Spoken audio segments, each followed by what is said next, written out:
Bem-vindos a São Petersburgo. É muito mais legal a gente falar de São Petersburgo para vocês da rua. E essa é uma das ruas principais, uma das artérias principais, com o braço do rio ao lado e com o histórico edifício Zinger atrás. Ali atrás é o Prospekt Nevsky, que é a rua principal de São Petersburgo que desemboca no mar, e para lá de vocês, a mais ou menos 10 minutos a pé, está o Hermitage. Aqui do meu lado tem um senhor budista mongol vendendo braceletes.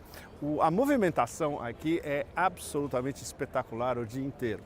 E a gente está começando, a gente está conversando com vocês às 5h30, que é relativamente cedo.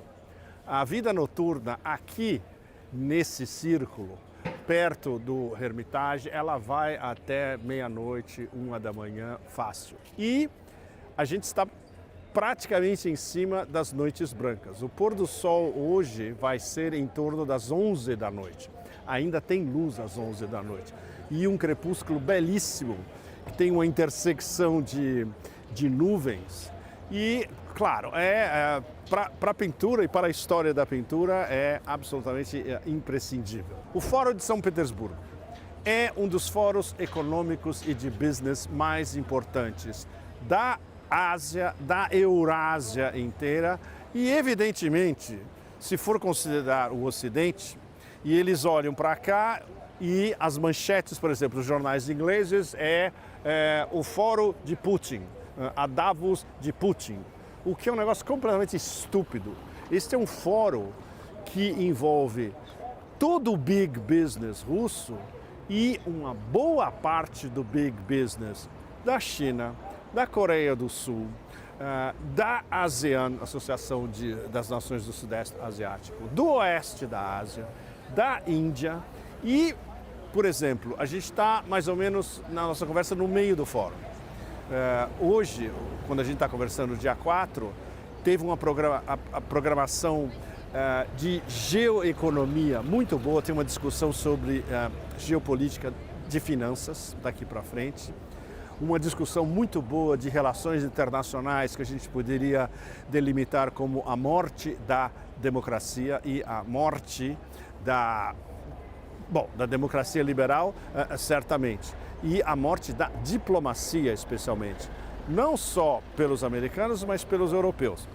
O meu amigo Scott Ritter estava na mesa. O Scott teve uma definição bombástica que deixou a plateia assim, na hora que ele disse. Basicamente, ele disse que a Europa é um cão raivoso e precisa eliminá-la. Bom, tem uma contextualização complicadíssima em torno disso. No sentido de que a Europa de hoje, como o nosso amigo Emmanuel Todd provou no seu livro fundamental, A Derrota do Ocidente, que está sendo traduzido e deve estar saindo no Brasil agora, é o predomínio absoluto do niilismo. Não há mais valores e não há mais regras e não há mais ordem. É o niilismo total. E isto é refletido nas elites dominantes políticas europeias de uma mediocridade histórica absolutamente incomparável. Mas a discussão sobre geopolítica de finanças é muito interessante. O Jeffrey Sachs entrou online, o meu amigo professor Zhang Weiwei, da Fudan University de Xangai, com um ponto de vista chinês, e especialmente em duas mesas muito importantes, um dos europeus políticos, acadêmicos e pesquisadores, entre os melhores dos melhores, o Michele Gerardi. O Michele, ele foi secretário, ele foi ministro de desenvolvimento da Itália durante apenas um ano, 2018 e 2019, antes do Covid.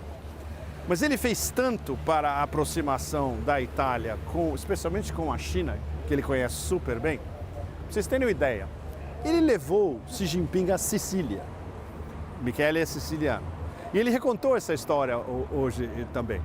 Xi Jinping adorou Palermo.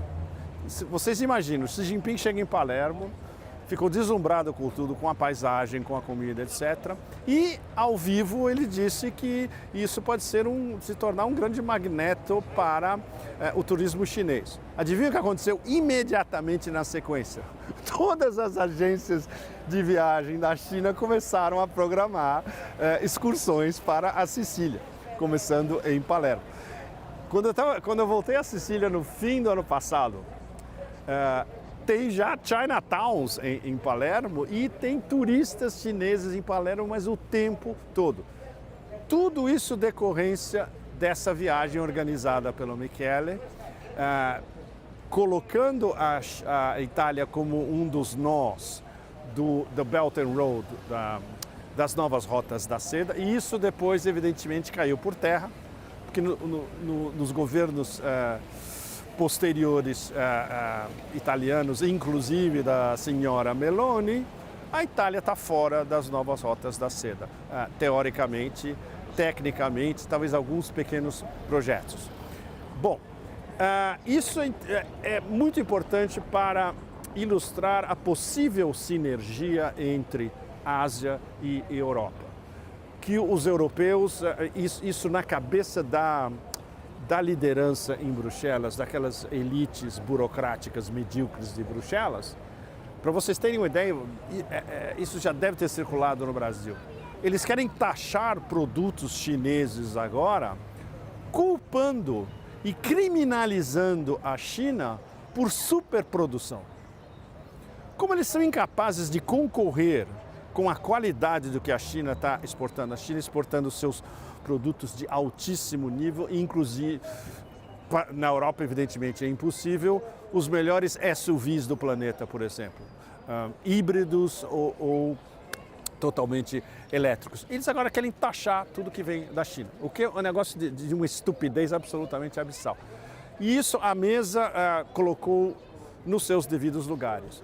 E os russos falando sobre a diversificação da indústria russa e a Rússia abrindo novos mercados, como, por exemplo, a Rússia abrindo mercados no sudeste da Ásia. Esse tipo de discussão aqui, durante o fórum, é sempre excepcional. Depois da nossa conversa no último dia, que é nessa sexta-feira, a manhã inteira são discussões bastante técnicas sobre todo tipo de mecanismos de comércio. Vai ter uma mesa redonda, que é o meu interesse particular, sobre a Rota da Seda do Ártico, especialmente, que é um dos grandes canais de conectividade do século XXI, junto com o Rússia, Irã, Índia, que é o corredor de transporte norte-sul, e as rotas da seda chinesas, os diversos corredores chineses, tem pelo menos 6, mais um da Transiberiana, que no momento, por causa das sanções em cima da Rússia, passou a segundo plano, mais a Rota da Seda marítima. Bom, o ventinho é normal aqui. E se vocês olharem durante o dia no mar, é praticamente o tempo todo. Faz parte digamos, da poesia em movimento de São Petersburgo. Bom, e amanhã, falando com vocês da quinta para a sexta, é a sessão plenária, que é sempre o mais importante do fórum. Na tarde do último dia do fórum, o presidente Putin tem um discurso, geralmente dura 40 minutos mais ou menos. Ele chama os convidados. Entre os convidados esse ano está o líder do Uzbequistão, Mirziyoyev, e o vice-presidente da China. E depois se abre-se para o pergunta e resposta. E é aí que realmente tem uma expectativa global, não só russa e da Ásia, mas global, porque haverá perguntas inevitáveis sobre os novos rumos da operação militar especial. E a perda da paciência do urso.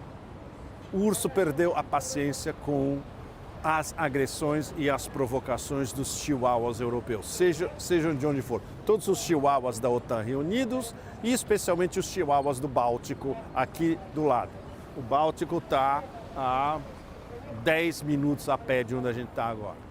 Bom, para vocês terem uma ideia também, a inauguração do fórum foi no dia 3, na quarta-feira. A comemoração, entre aspas, dos neonazis ucranianos foi soltar uma série de drones e alguns atingiram um alvo. Ao terminal de petróleo, aqui perto de São Petersburgo, não é na cidade, ele fica além do aeroporto. O aeroporto já é fora do centro da cidade. O Fórum de São Petersburgo também é descentrado, não muito longe do aeroporto.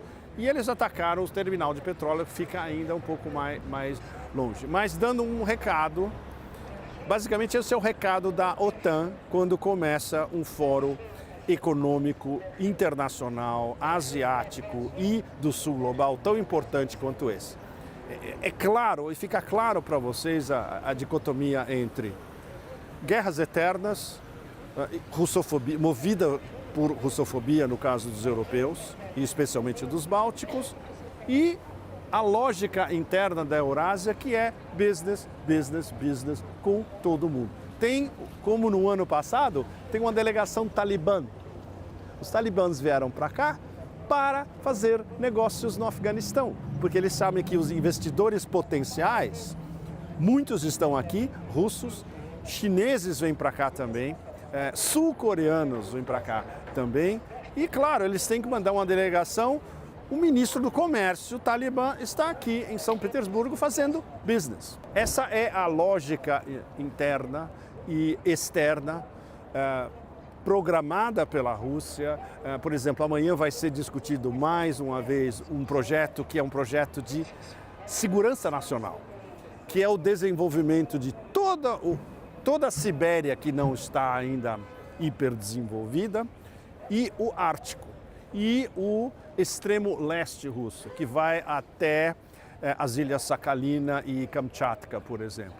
O que é um projeto não só muito caro ao presidente Putin pessoalmente, é um projeto nacional e com a participação de todos os governos regionais, de praticamente tudo que está ao leste dos Urais na Rússia. É muito sério. É o equivalente russo do século XXI do que os chineses começaram a fazer no final do século passado, que é o desenvolvimento do oeste da China, especialmente do Xinjiang. A conquista do oeste chinês, de modernização da China, estilo Xi Jinping, começou em 1999. Os russos olharam e falaram: nós vamos fazer a mesma coisa. Eles fizeram do leste para o oeste, nós vamos fazer do oeste para o nosso leste. Bom, muito importante. Então, a expectativa sobre o que Putin vai falar sobre o desenvolvimento da guerra na Ucrânia a partir de agora, que vai ser muito mais pesado. Existe um consenso nacional na Rússia e isso é algo que, como vocês devem lembrar, eu cheguei de Xangai, onde eu estava semana passada, o café da semana passada foi de Xangai. Fim de semana eu cheguei aqui e do fim de semana até esse meio da atual semana já foi suficiente em Moscou para todas as conversas amplificadas aqui no fórum, e especialmente amanhã de manhã, de que há um consenso nacional de que a única linguagem que a OTAN e a União Europeia entendem é força e medo. Então, não se esqueçam, essa é a maior potência nuclear do planeta. É a maior potência de mísseis hipersônicos do planeta. E esses caras, esses protozoários, continuam provocando a Rússia. Então agora vai mudar a história. Bom, é uma longa história. Tem digamos, uma espécie de justiça poética dela sair de uma parte daqui de São Petersburgo. Ela concerne principalmente Paquistão, os mediadores, o Irã e os Estados Unidos. Mas ela aponta para o caminho que vai ser seguido nessa guerra, que está em ligação direta com a guerra que a Rússia está enfrentando. A Rússia está enfrentando uma guerra por procuração da OTAN inteira, de todo o espaço da OTAN, do Império e do espaço da OTAN, que é controlado pelo Império, contra a Rússia, usando a Ucrânia como mensageiro da guerra. O Irã estava considerando esse cessar-fogo extremamente capcioso, que está sendo quebrado dia após dia, em a guerra total da dita maior armada do planeta, ou das galáxias, como eles gostam de se definir, e o exército mais poderoso do oeste da Ásia, de Israel. E os iranianos resistindo, afirmando a sua soberania. Então, o caminho daqui para frente, na nossa revelação, é diretamente ligado a o que esse exercício de soberania independente do Irã está mudando a configuração, não só do oeste da Ásia, mas da Eurásia inteira e das relações internacionais como um todo. Um dos temas que estavam sendo debatidos hoje de manhã aqui em São Petersburgo. Então, essa inter-relação entre um fórum econômico que a Eurásia praticamente inteira está representada. Duas guerras, uma em uma situação de relativa resolução e outra ainda com um impasse que pode perdurar por um tempo indeterminado. E as duas visões contrastantes e profundas das guerras eternas do Império e do sistema de relações internacionais controlado pelo Ocidente em decadência ampla e tudo que está sendo gerado. Bom, no meu caso eu estou vindo de Xangai e depois de você passar três semanas em imersão profunda em Xangai, geoeconômica, tecnológica e de projeção do futuro, e você chega aqui, Moscou e São Petersburgo são as duas projeções de futuro da Rússia. E essa integração da relação, da parceria estratégica muito especial Rússia-China, que são os condutores do mundo multipolar. Vocês devem ter reparado que eu não pronunciei nem mesmo por uma vez a palavra BRICS. É outra história.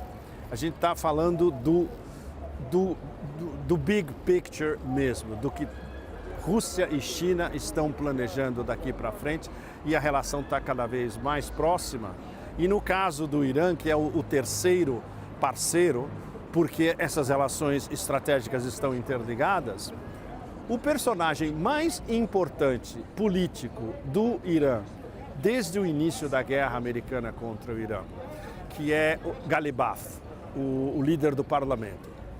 A sua nova posição, fora todas as outras que ele já tem, daqui para frente é coordenador especial da relação estratégica Irã-China.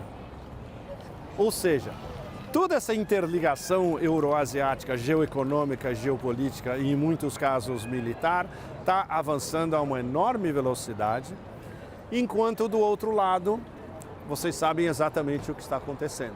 E, evidentemente, com a mão, ou, na verdade, o pé perigosíssimo do Império, querendo atacar o Brasil, ou já em ataque contra o Brasil. Bom, isso dá para vocês talvez um esboço do dinamismo e do fascínio em muitos aspectos e da criatividade comparável com o que está acontecendo aqui no canal, praticamente no centro de São Petersburgo, como uma metáfora de tudo que está rodando no espaço enorme do fórum, que evidentemente robotizado, com inteligência artificial para todos os lados, etc. e tal, mas o principal ainda são as relações pessoa a pessoa.